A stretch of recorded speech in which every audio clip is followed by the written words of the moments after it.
Hello everyone. So I've been sharing my journey of IELTS preparation and I've never taken this test before. This is my first time. I've already registered at the IDP and my exam center is at Future Aid Bonani. They gave me a discount and also offered me a free crash course which includes 6 classes with certified teachers. I found this course helpful.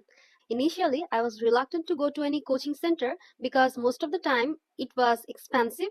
I roughly had 1.5 months of active preparation.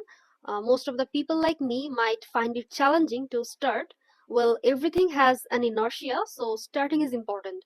At first, you have to decide that you want to take the test. I mean, seriously. Honestly, before registration, the seriousness won't come, at least in my case. Once you have paid the significant amount for registration, you will naturally become more serious. So, register ahead at least 2 months before and dedicate those 2 months to active preparation. Here's how I started. I took a mock test without any preparation, without even knowing what it's like to take an IELTS exam. I took a physical paper based test at a center close to my house that was really affordable. And surely you don't want to spend a lot just to figure out what it's like. I did this to evaluate my level of English before starting to prepare to see where I stood. And it's very important to take this pre-test evaluation because only then you will know where to begin. After my initial test, I scored a 6.5, which is okay for most foreign universities, but there's always room for improvement. And since I hadn't decided on any particular university or any particular program, I aimed to score as high as I could just to keep my options open. I attended the crash course provided by the center and had a wonderful experience there. First of all, I decided to take the computer based test because I could get the results within 2 working days. Initially, I had planned to apply for a particular PhD program with a deadline, and I needed the IELTS result before that. But I'm no longer interested in applying for that program.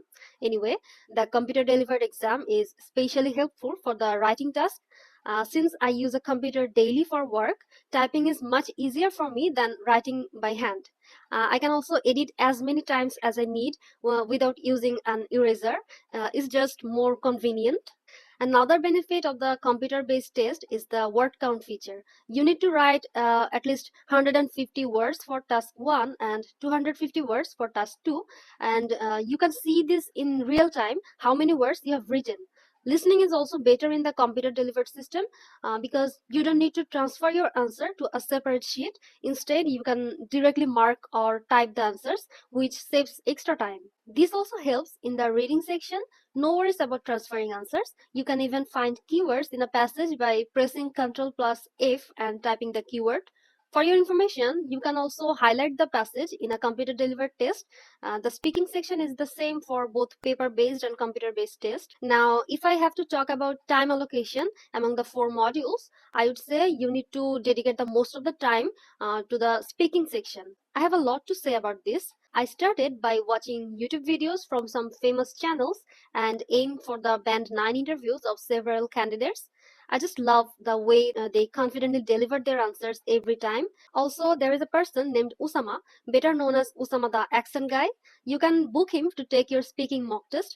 I gave several mock speaking tests with him, which not only boosted my confidence but also provided helpful feedback after every session.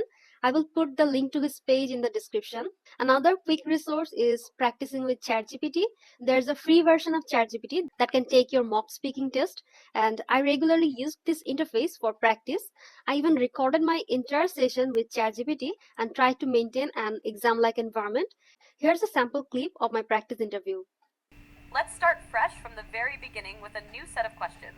Part 1, Introduction and Interview. First question, can you tell me your full name, please? My full name is Jerin Egulshan, but you can call me Jerin. Nice to meet you, Zarin. Next question, where are you from? I basically hail from Satkhira, which is a district situated at the southwestern part of Bangladesh, but currently I'm residing in Dhaka, which is also the capital city of Bangladesh. Thank you for sharing, Zarin. Next question, what do you do for a living? Do you work or study?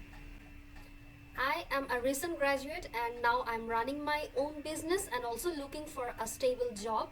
I do the translation services from various languages, especially from English to Spanish, and vice versa. That sounds interesting, Zarin. It's great that you're managing your own business while also looking for new opportunities. Next question. What do you like to do in your free time? I like to spend my free time mostly reading books and also learning new languages. As I've mentioned earlier, learning language is my passion.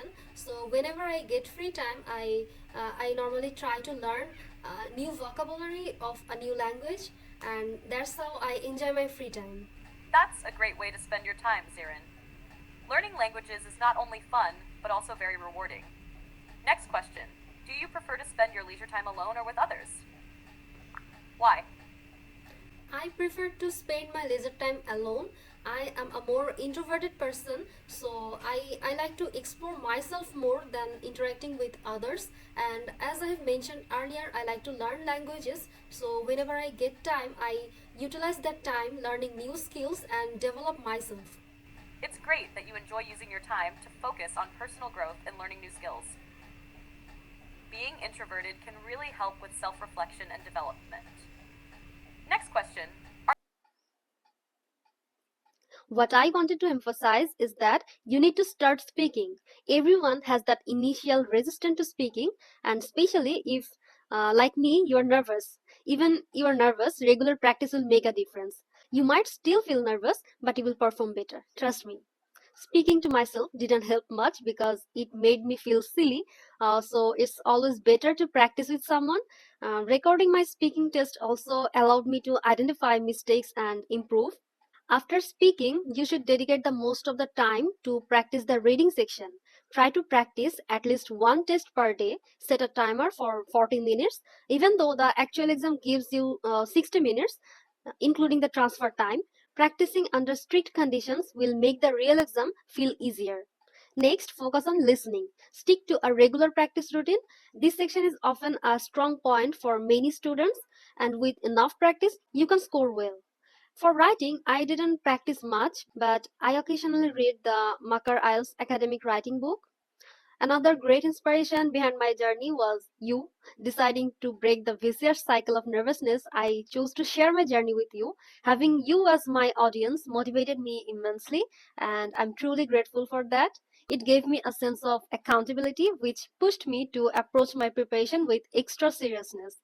And that's all about my preparation. I hope you find these tips helpful, and good luck with your IELTS journey.